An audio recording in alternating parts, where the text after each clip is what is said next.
Although for some of you guys, parang medyo may umaalalay naman sa inyo sa trabaho, no? So, pwedeng may mga salbahe kayong colleagues, pero may mga mababait din. Pwedeng salbahe yung boss nyo, pero mababait naman yung mga kasamahan nyo sa trabaho. And, kumbaga, pwedeng pare-parehas kayo no, ng nararanasan. And kayo na lang yung nagtutulungan din, mga kapiksi. So, yeah. Tsaga lang mga kapiksi, no? If in case, naka-resonate kayo dyan. So, may mga unexpected help din. Magkakaroon din ng pagbabago dito, guys. Yes, makakaalis din kayo dyan, mga kapiksi, no?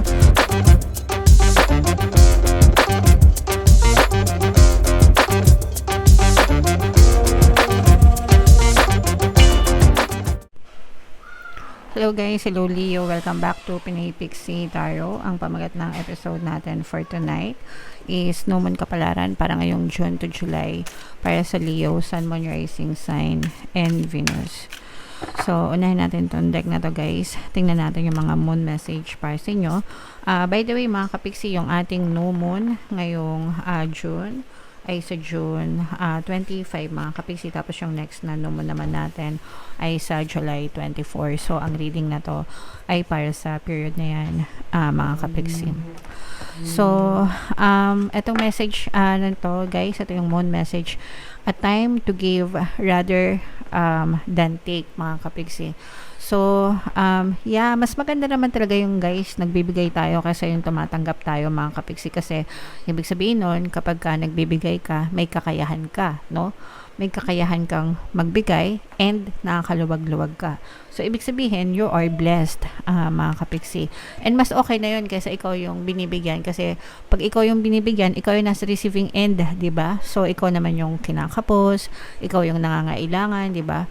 So, anong mas gusto nyo, mga kapiksi, yung binibigyan o yung nagbibigay, guys? Syempre, yung sasabihin ng iba yan, syempre yung binibigyan.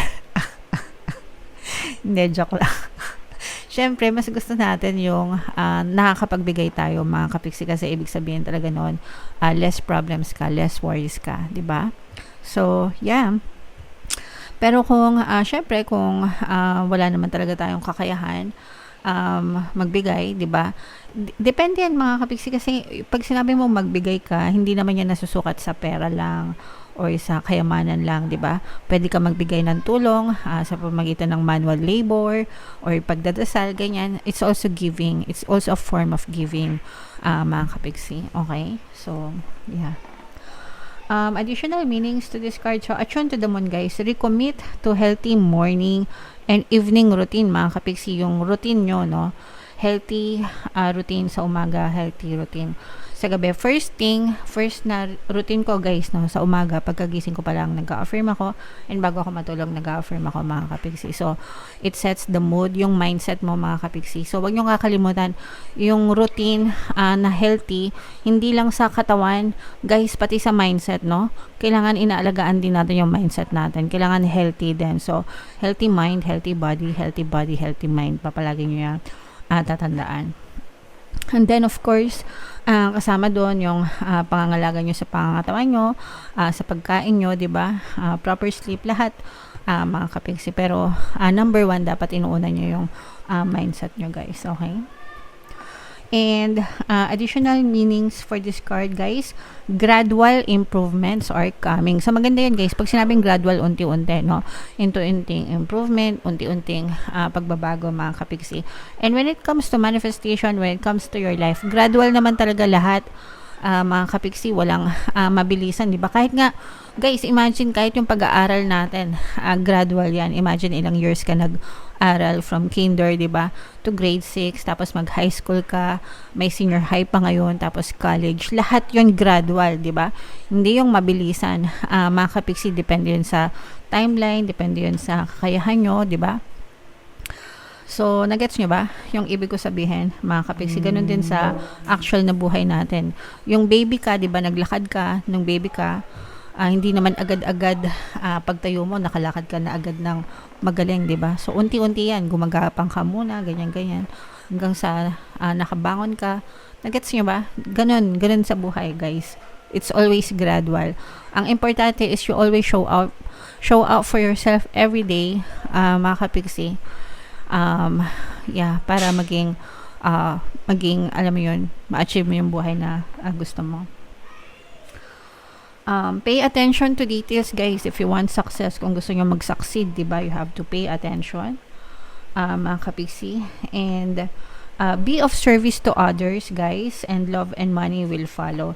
Kapag kami mga magaganda kayong bagay na nagagawa sa kapwa nyo, mga kapiksi, love and money will always follow you, guys, no? Super tested ko na yan, mga kapiksi. So, yeah. Comment down below, guys, if feeling nyo naka-resonate kayo, Leo. So, tingnan natin, guys, yung mga ganap sa inyo ngayong second half tuloy. Ngayong new moon season, no? Shuffle ko to, guys. Habang sinushuffle ko to, panoorin nyo muna yung video natin regarding sa ating paano mag-manifest ng abundance video course. Kapiksi, sawa ka na ba sa mga struggles at hirap sa buhay mo?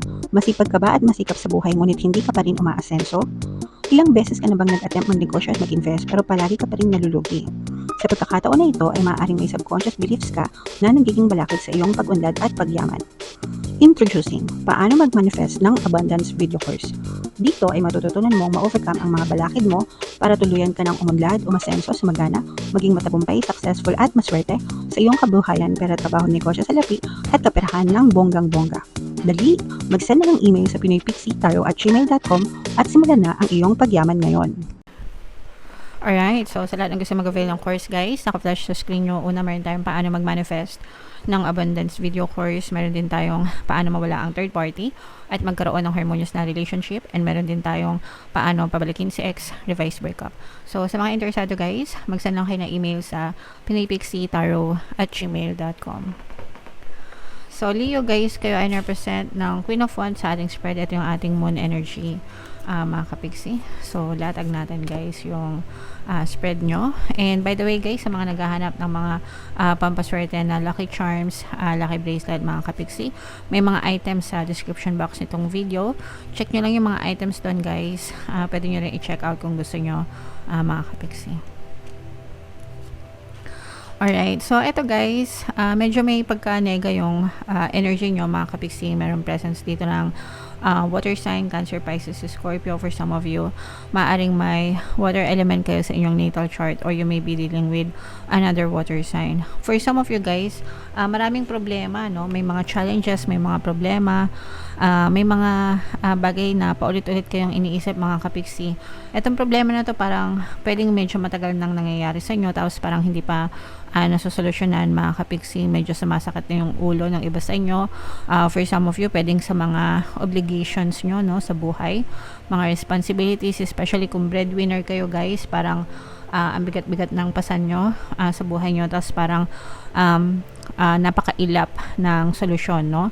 For some of you, no? Although hindi naman lahat, guys, pero yung iba sa inyo parang medyo nagsasuffer ng kaunti, mga kapiksi. So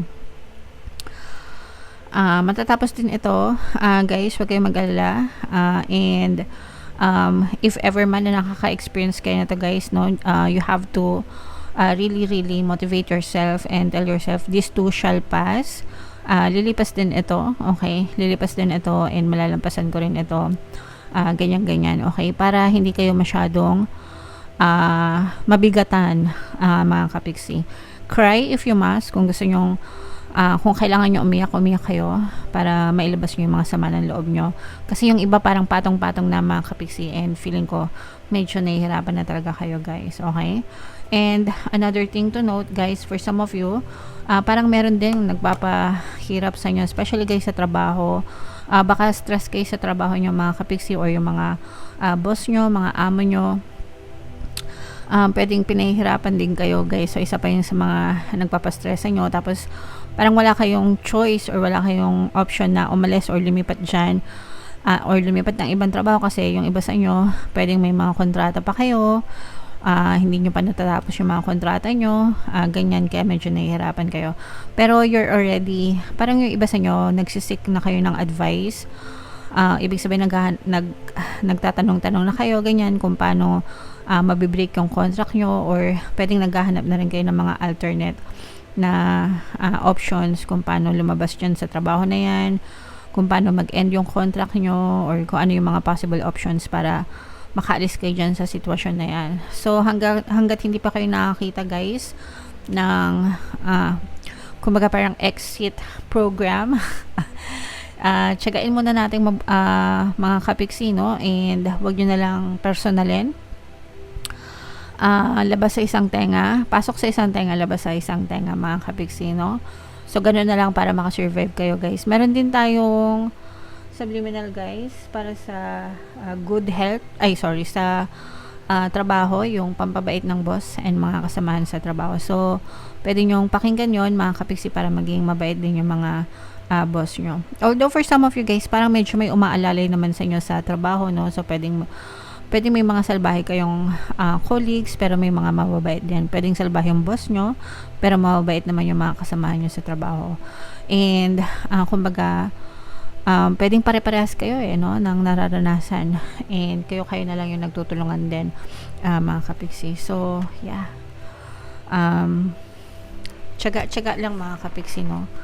If in case naka-resonate kayo dyan. So, may mga unexpected help din. Magkakaroon din ng pagbabago dito, guys. Yes, makakaalis din kayo dyan, mga kapiksi, no? So, makakawala din kayo dito sa cycle na to. Makakaalis din kayo dyan. Makakahanap kayo ng paraan or makaisip kayo ng paraan, mga kapiksi, para malampasan nyo itong mga problema na to if ever man na naka-resonate kayo.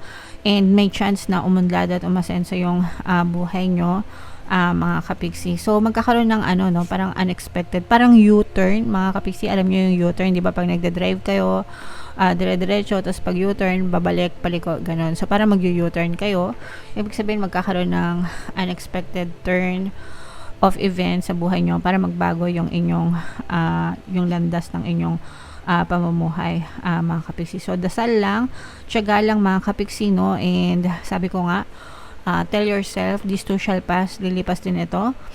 Just hang in there, mga kapiksi, kapit lang hanggang sa talagang tuluyan yung malampasan to mga problema nyo.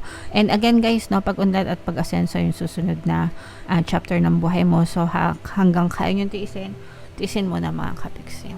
Alright? Okay, so comment down below guys. Ito, i-mind nyo na itong mga pag-unlad, pag-asenso na to. Itong unexpected turn of event na to, guys.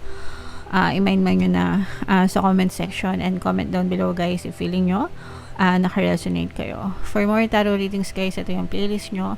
Ito naman yung ating success stories ng paano mag-manifest ng abundance video course. Click here to subscribe guys. Ito yung ating mga pampaswerte subliminals. Thank you for liking, sharing, and subscribing, mga kapiksi.